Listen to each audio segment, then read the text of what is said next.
There's a lot of talk about toxic masculinity in our culture, but what in the world would non-toxic masculinity look like? How can we talk about it? How can we think about it? How can we encourage men to live into that?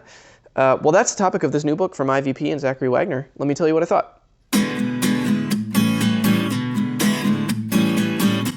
Welcome to Books and Big Ideas, what I'm reading, what I'm thinking about, with Joel Wentz. Have a copy here of the new book, Non-Toxic Masculinity by Zachary Wagner, and I want to say thanks to InterVarsity Press for sending me a review copy of this. And I want to take you through my typical format of the main idea of the book, the research, the readability, and then my reaction to it. So, the main idea here is basically putting forward a vision of an alternative vision to what's being talked about as toxic masculinity in our culture. And to that end, he does get into kind of trying to define what actually are we talking about with toxic masculinity, what does that mean? Because that's kind of a buzzword these days, at least as of 2023, and I'm recording this. So posing an alternative vision to, what's kind of cleverly called non-toxic masculinity. But specifically, what I wanted to say here at the very beginning is that this is very, very, very much wrapped up in sexuality, male sexuality, and also really purity culture in kind of the evangelical world. So this is a book that's really aimed at evangelicals of kind of a certain generation that grew up in really being formed by purity culture.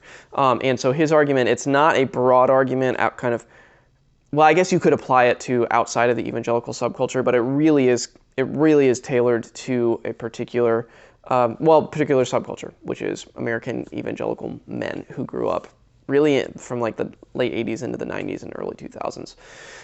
And so his argument about non-toxic masculinity is kind of a reckoning with the impact of purity culture on male sexuality specifically. So that's hence the subtitle, Recovering Healthy Male Sexuality. And the implication is that there's an unhealthy male sexuality that has really bubbled up into what we know as toxic masculinity. So that's what the book is about.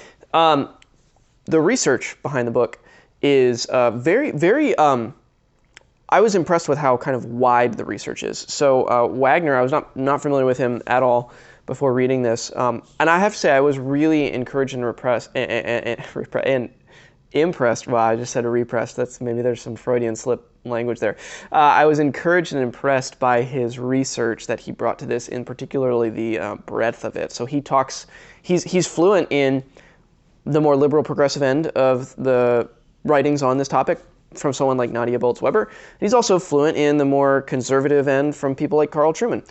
So this is it's a pretty wide breadth of sources that he brings to his argument, which is very, very refreshing for this kind of writing that is squared, that he's bringing to this. And it's also just like, I usually try to comment on this, it's very, very easily cited. He doesn't like blatantly say stuff that doesn't seem to be sourced, or at least you can find the sources pretty easily. So I appreciate that quite a bit.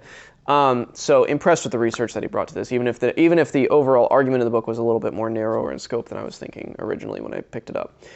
Secondly, the readability, not a lot to say on this. This is a very popular level book. It's aimed at a popular level audience, and it's, to that end, extraordinarily easy to read. I read it in about a day. And my only thought on that is I almost wished, because I could tell he did a lot of good reading and was very nuanced and thoughtful in his approach to the research. I almost wished it leaned a little bit more academic. I almost wished it leaned a little bit denser. But I also get that the publisher, this is under IVP's more popular level kind of branch of their publishing arm, and it's intended to be read by accessible and read by lots of people. So I think that was an intentional choice. I almost would have liked personally a little bit more rigor and depth and maybe a little bit of a longer book and some longer chapters. But very, very, very readable. So if that's something, if you don't do a lot of reading on this topic, easily anybody could pick this up. Male, female, doesn't matter. It's not, even though it's kind of written about men, it's really anybody could read it. And finally, some thoughts on my reaction to the book, given all of this. I kind of want to talk a little bit about my reaction personally, individually, as it intersects with my story just a little bit, and then talk maybe a little bit more broadly in case you can't relate to my story. Because it's really, for me, it's impossible to untangle those things. because I had a deeply personal reaction to this book because I am a product. I'm like this book is squarely aimed at somebody like me.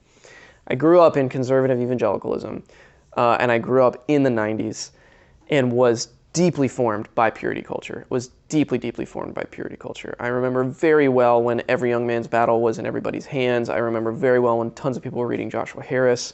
I never actually personally read Joshua Harris, but I mean, he was just unavoidable, ubiquitous, unavoidable. Every youth event, every ministry event, summer camps, everything was very drenched in purity culture. I was deeply formed by it. Abstinence-only education, all of it.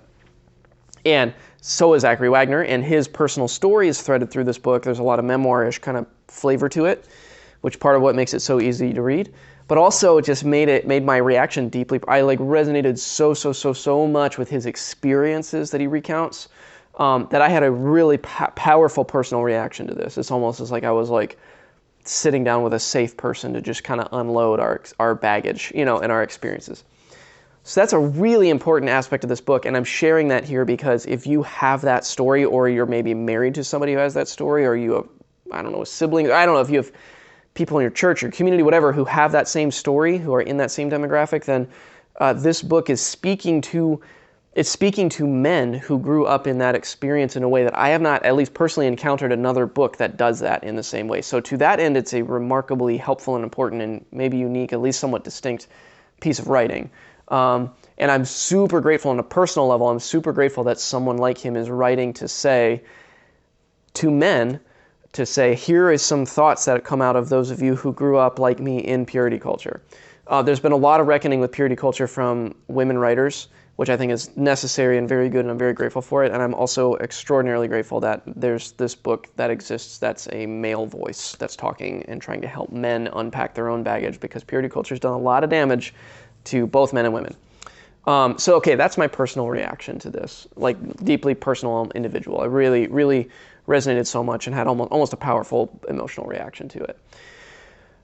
Okay, I don't typically go into like personal stuff so much, but it was just impossible to avoid it with this book. Now, more broadly, my reaction was, I've already tipped my hand a little bit to it. I appreciated the breadth of reading. I really love that he draws on a wide kind of from progressive to conservative sources and tries to find a voice that's composed of like drawing on these different types of writers who are trying to interact with the important concept of sexuality.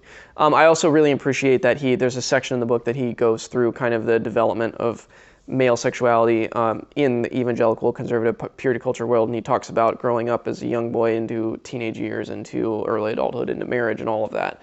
Really appreciated all of that. My only wish for this book, I already alluded to a little bit, is I wish it would have leaned a little bit more into maybe a higher page count or more dense or academic writing, especially when he's trying to integrate it into a theological vision for embodiment. Sexuality is a part of the kind of male embodiment, and what that would bring to bear. Especially, he has one chapter on Jesus's embodiment, which I love that chapter, and I just wanted more of that content. So I don't know that that's a critique per se, or it's something that I wish maybe more would have been more present in the book, but it also is ripe for kind of a lot more writing, and maybe he'll write more on this. I hope he does, because I appreciate his thoughtfulness, really appreciate his specific angle on the topic, and the experience that he brings into it. But man, oh man, yeah, I had a deeply personal reaction to this book, but I also still overall like it and would recommend it, particularly if you have my story or story like that. This is a really easy recommendation for you, because it's also so readable and threaded through with so much personal memoir that will probably be, I would say for most people with that story, it's going to be a very helpful, maybe hopefully healing book to read, or at least maybe will start you on a journey to wrestle and kind of reckon with that story and that experience. It's also not just an angry polemic, but it is also, it's a very honest look at the damage that's been done in the name of purity culture to men specifically too. So a lot to appreciate about this book, Non-Toxic Masculinity, a lot to appreciate about the voice that Zachary Wagner brings, and I hope that there will be more coming from him. So those are my thoughts on this new book from IVP. Thanks again to IVP for the copy and a chance to review it. I hope that if you wrestle with some of these same things that I brought up in this video, I hope that you've found a book here that might speak to you, might be something you appreciate reading. But regardless, as always, thank you for watching. I hope you found something thought-provoking here.